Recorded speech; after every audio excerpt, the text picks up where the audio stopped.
Welcome back ناظرین بات ہو رہی تھی جسمانی صحت کی اور ہم علاج کے حوالے سے بات کر رہے تھے. اب ہم کچھ قدرتی ایسے علاج کی بات کریں گے جو نبی صلی اللہ علیہ وسلم نے سب سے پہلے ہمیں جس چیز میں شفا بتائی ہے وہ ہے شہد. کہ شہد ایک ایسی چیز ہے جس میں شفا رکھ دی گئی ہے. اور کس کے لیے؟ شفاء للناس، لوگوں کے لیے اس میں شفا ہے. آپ دیکھیں یہاں تک کہ پیٹ کی بھی اگر کسی کو بعض اوقات دست لگ جاتے ہیں اس میں بھی شہد جو ہے وہ بہت کارآمد ہے. شہد یہ اور بات ہے کہ ملاوٹ نہ ہو، اس میں اصل شہد ہو تو اس سے ہم دیکھیں گے کہ شفا ملتی ہے. نبی صلی اللہ علیہ وسلم نے 3 چیزوں میں فرمایا کہ اللہ نے شفا رکھی ہے. ایک ہے شہد کا استعمال، دوسرا ہے پچنے سے علاج، اور تیسرا ہے داغ سے علاج. اور نبی صلی اللہ علیہ وسلم فرمایا کہ میں اپنی امت کو داغ سے علاج کرانے سے منع کرتا ہوں.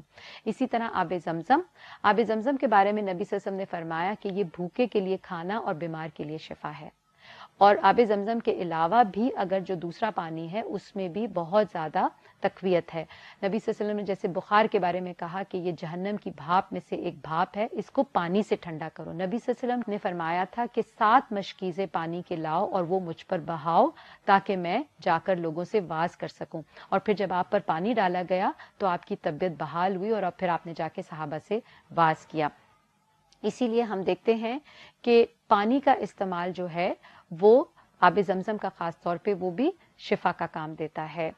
اسی طرح تیسری چیز ہے اور وہ ہے جو کا استعمال ہم دیکھتے ہیں کہ نبی صلی اللہ علیہ وسلم نے بہت مختلف طریقوں سے کیا ہے. آپ نے اس کا ستو بھی بنا کے سفر میں یا جنگ کے حالات میں آپ نے پیا ہے، یہ گرمی کے لیے بڑا ٹھنڈا رہتا ہے. اسی طرح جو کا سالن جو جو اور چقندر سے بنایا جاتا ہے. حضرت علی ایک دفعہ بیمار ہو گئے تھے تو وہ کھجوریں کھانے لگے تو آپ نے ان کا ہاتھ روک کے فرمایا کہ تم ابھی بیماری سے اٹھے ہو، تم ابھی یہ تمہارے لیے ٹھیک نہیں، تو آپ کے لیے سالن بنوایا گیا جو اور چقندر کا اور آپ نے فرمایا یہ تمہارے لیے بہتر ہے. اسی طرح حضرت عائشہ رضی اللہ عنہا فرماتی ہیں کہ نبی صلی اللہ علیہ وسلم فرمایا کرتے تھے کہ جب کسی کے ہاں فوتگی ہو جاتی تھی تو نبی صلی اللہ علیہ وسلم فرماتے تھے کہ اس کو تلبینہ یا حریرہ. تلبینہ کس سے بنتا ہے؟ یہ جو کو دودھ میں پکا کر اور پھر اس پر شہد ڈال کر، اور اسی طرح سالن شوربے کے اندر روٹی کے ٹکڑوں کو پکا کر اس کے اوپر تلبینہ ڈال کر اگر کھایا جائے تو حضرت عائشہ فرماتی ہیں نبی صلی اللہ علیہ وسلم فرماتے تھے یہ رنج، غم اور دکھ میں کمی کرتا ہے. اسی طرح ہم دیکھتے ہیں کہ زیتون کے بارے میں آپ نے فرمایا کہ یہ ایک مبارک درخت ہے. زیتون کے تیل کا اور زیتون خود بھی، یعنی کہ روز کی ایک انجیر اور ایک زیتون کا کھانا اور اسی طرح زیتون کا خالص تیل، اس کا 1 چمچہ روزانہ پینا یہ جسمانی صحت کے لیے بہت فائدہ مند ہے. اسی طرح کلونجی کے بارے میں فرمایا کہ یہ جو سیاہ ہے اس میں سوائے موت کے تمام بیماریوں کا علاج ہے. تو کلونجی کا استعمال. اس کے بعد ہم دیکھیں گے کہ علاج کے لیے نبی صلی اللہ علیہ وسلم کے کبھی اگر پتھر سے یا کبھی زخم ہو جاتا تھا تو آپ مہندی منگوا کر اور وہ اس کے اوپر رکھا کرتے تھے، اس سے آپ علاج کروایا کرتے تھے. اسی طرح جو پچنے ہیں نبی صلی اللہ علیہ وسلم نے جو کپنگ جس کو ہم کہتے ہیں، نبی صلی اللہ علیہ وسلم نے یہ سفر کی حالت میں بھی پچنے کروایا، احرام کی حالت میں، اور آدھے درد سر کے لیے یا پورے درد سر کے لیے.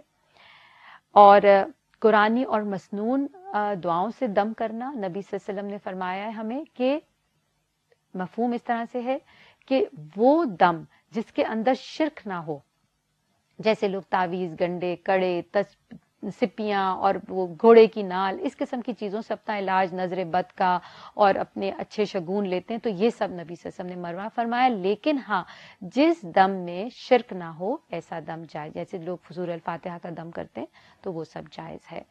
ناظرین اس کے ساتھ جسمانی صحت کا ہمارا موضوع مکمل ہوتا ہے. انشاءاللہ آپ سے ملاقات ہوگی اگلے موضوع کے ساتھ. تب تک کے لیے ہمیں اجازت دیجیے.